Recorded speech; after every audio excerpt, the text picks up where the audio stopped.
Halo teman-teman, semoga kabar baik dan sehat selalu ya. Kembali lagi di video saya. Gimana nih, sudah nonton video saya yang ini? Untuk yang belum nonton, coba tonton dulu ya teman-teman, karena video ini berkaitan dengan video sebelumnya.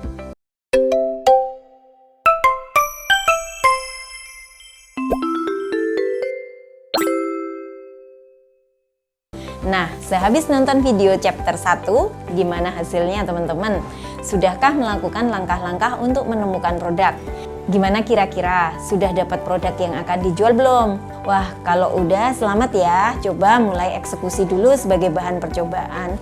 Pembahasan lebih lanjut akan saya bahas selanjutnya ya. Dan untuk teman-teman yang belum berhasil dapat produk, tenang, jangan khawatir. Saya akan tetap menemani perjalanan teman-teman kok. Setelah melakukan analisa matriks di bab sebelumnya, namun teman-teman masih belum ketemu juga produk-produk yang masuk kriteria ideal, apa yang harus dilakukan? Tetap semangat ya teman-teman, ada 2 langkah terakhir yang masih bisa teman-teman lakukan agar bisa mendapatkan ide produk yang cocok untuk dijadikan bisnis. Langkah 1, pick one. Menurut feeling saya, ketika teman-teman sudah melakukan langkah demi langkah dengan baik seperti video saya sebelumnya, seharusnya daftar produk yang teman-teman punya sudah cukup bagus. Teman-teman sudah punya list produk yang sudah divalidasi dan bahkan sudah ditajamkan penawarannya. Namun, karena beberapa alasan teman-teman masih bingung pilih yang mana. Solusi untuk hal ini hanya ada satu cara, pilih satu yang terbaik dari semua opsi. Bisa pilih produk yang skornya paling tinggi, bisa pilih produk yang paling teman-teman sukai, atau bisa pilih produk yang paling cepat untuk teman-teman eksekusi.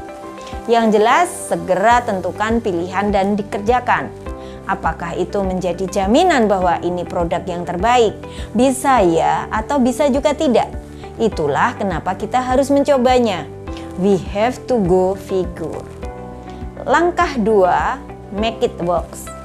Sudah cukup berlama-lama memilih produk. Saatnya teman-teman pilih satu dan make it works. Karena semua yang sudah teman-teman siapkan tidak akan jadi bisnis kalau hanya di angan-angan saja tanpa dikerjakan. Kita harus bergerak. Saya sangat paham bahwa bisnis ini memang banyak rintangannya, banyak jatuh bangunnya, sehingga kita perlu berhati-hati dalam memulai bisnis. Namun, teman-teman kan sudah berpikir matang-matang terkait penentuan bisnis ini. Makanya sekarang adalah saatnya teman-teman eksekusi. Yang perlu teman-teman ketahui adalah tidak ada bisnis atau produk yang saat dimulai langsung perfect. Kalau memang ada, dari awal langsung sukses. Syukurlah nasib baik berada pada teman-teman, atau mungkin teman-teman memang ditakdirkan untuk beruntung dalam bisnis ini. Tapi bagaimana dengan yang tidak? Makanya teman-teman harus pilih satu dan tentukan goal bisnis ini. Jalankan dan lihat feedback apakah tujuan tercapai, dan fleksibel untuk perbaiki tindakan teman-teman sampai tujuan bisnis dapat tercapai. Cuma ini saja rumusnya teman-teman. Pick one, make it works. Dengan memulai berjualan, teman-teman akan melihat realita di lapangan. Mungkin akan muncul masalah-masalah yang sama sekali belum diperhitungkan. Namun, teman-teman juga akan menemukan berbagai pencerahan dan peluang yang bisa mengakselerasi bisnis teman-teman. Pernah dengar nggak teman-teman mengenai feedback is the breakfast of champions? Kita seringkali takut memulai bisnis karena merasa belum sempurna. Kita takut tidak berhasil, dan lain sebagainya. Padahal komplain, penolakan, dan target yang tidak tercapai pada hari itu atau pada bulan itu adalah feedback.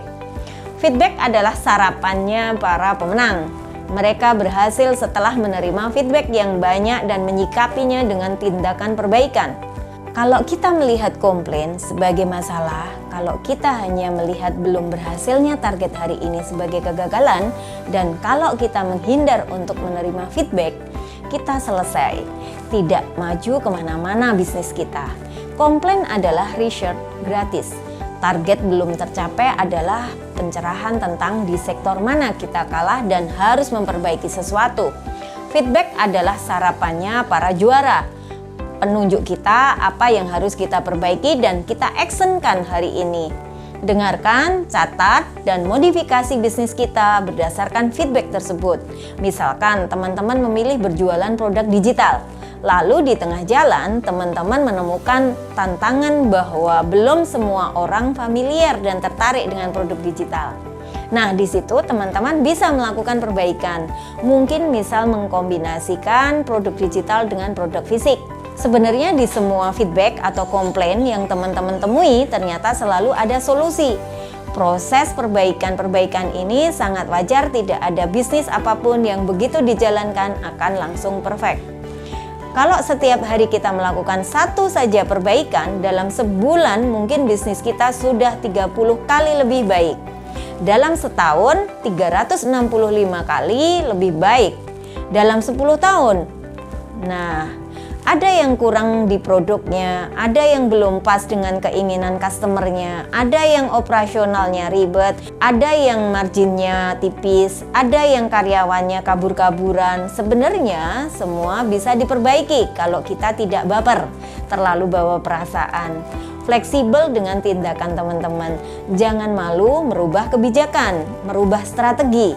Lakukan evaluasi, perbaiki, evaluasi, perbaiki. Terus begitu, lama-lama jadi sempurna dan berhasil scale up juga. Yang penting kita tidak menyerah. Nah, ini dia alasan teman-teman harus pilih satu bisnis dan coba sampai berhasil dulu.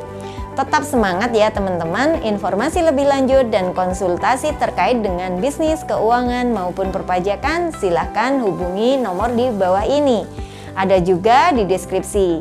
Jangan lupa like, komen, dan subscribe. Sampai jumpa di video saya selanjutnya ya teman-teman. Salam growth mindset.